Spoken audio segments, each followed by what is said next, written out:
केंद्रीय कैबिनेट ने 8वें वेतन आयोग के गठन को मंजूरी दे दी है। इस फैसले से केंद्र सरकार के 50 लाख से ज्यादा कर्मचारियों और 59 लाख से ज्यादा पेंशन भोगियों को फायदा होगा। 8वें वेतन आयोग अपने गठन से 18 महीने के अंदर अपनी सिफारिशें प्रस्तुत करेगा। केंद्रीय कैबिनेट में हुए फैसलों की ब्रीफिंग देते हुए केंद्रीय मंत्री अश्विनी वैष्णव ने इसकी जानकारी दी। उन्होंने कहा कि 8वें वेतन आयोग के 1 जनवरी 2026 से लागू होने की संभावना है। अश्विनी वैष्णव ने कहा कि अलग अलग मंत्रालयों, राज्य सरकार और ज्वाइंट कंसल्टिव मशीनरी के कर्मचारी पक्ष के साथ परामर्श के बाद संदर्भ की शर्तों को अंतिम रूप दिया गया। 8th पे कमीशन का कॉम्पोजिशन और उसमें क्या टर्म्स ऑफ रेफरेंस रहेंगे, कितना टाइम पीरियड रहेगा, वो सारा आज अप्रूवल हुआ और ये बहुत बड़ा महत्वपूर्ण फैसला है। आपको पता है कि अभी हाल ही में जनवरी में ही इन प्रिंसिपल अप्रूवल हुआ था कि किस तरह से 8th पे कमीशन का फॉर्मेशन किया जाए और इतने कम समय में 8th सेंट्रल पे कमीशन का गठन भी कर दिया गया। इसके लिए काफ़ी बड़ा कंसल्टेशन होता है।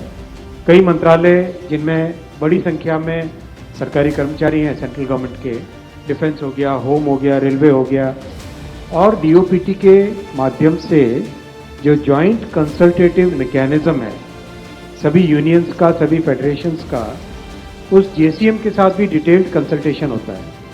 इन सब कंसल्टेशंस के बाद में ये टर्म्स ऑफ रेफरेंस फॉर्मेशन किया गया है। केंद्र सरकार ने जुलाई में संसद में बताया था कि 8वें वेतन आयोग के गठन पर रक्षा मंत्रालय, गृह मंत्रालय, कार्मिक और प्रशिक्षण विभाग और राज्यों समेत प्रमुख हितधारकों से सुझाव मांगे गए थे। केंद्रीय वित्त राज्य मंत्री पंकज चौधरी ने कहा था कि वित्त आयोग सिफारिशों को सरकार द्वारा स्वीकार किए जाने के बाद इसे लागू करेगा। आपको बता दें कि केंद्र सरकार द्वारा सरकारी कर्मचारियों के वेतन में संशोधन के लिए हर 10 साल में वेतन आयोग का गठन किया जाता है। फरवरी 2014 में 7वें वेतन आयोग का गठन हुआ था और 1 जनवरी 2016 से उसकी सिफारिशें लागू की गई। न्यायमूर्ति रंजना प्रकाश देसाई को 8वें वेतन आयोग का अध्यक्ष नियुक्त किया गया, जबकि IIM बैंगलोर के प्रोफेसर पुलक घोष और पेट्रोलियम और प्राकृतिक गैस मंत्रालय के सचिव पंकज जैन को सदस्य नियुक्त किया गया। वैसे तो 8वें वेतन आयोग के आने के बाद सरकारी कर्मचारियों की सैलरी कितनी बढ़ेगी, इसका कोई आधिकारिक डेटा सामने नहीं आया, लेकिन कयास लगाए जा रहे हैं कि सैलरी में काफी बढ़ोतरी देखने को मिल सकती है।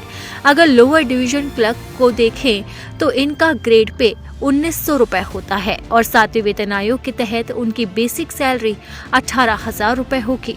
इसमें HRA, DA और यात्रा भत्ता मिलाकर ये लगभग 37,120 से 39,370 रुपए तक पहुंच सकती है। वेतन आयोग फिटमेंट फैक्टर और मिनिमम बेसिक सैलरी को ध्यान में रखकर अपनी सिफारिशें देता है। 7वें वेतन आयोग में फिटमेंट फैक्टर 2.57 गुना था। 8वें वेतन आयोग में इसके 3 से 3.42 गुना होने की उम्मीद जताई जा रही है। अगर 3 गुना को भी आधार बनाया जाए तो लोअर डिवीजन क्लर्क की सैलरी 59,700 रुपए हो सकती है।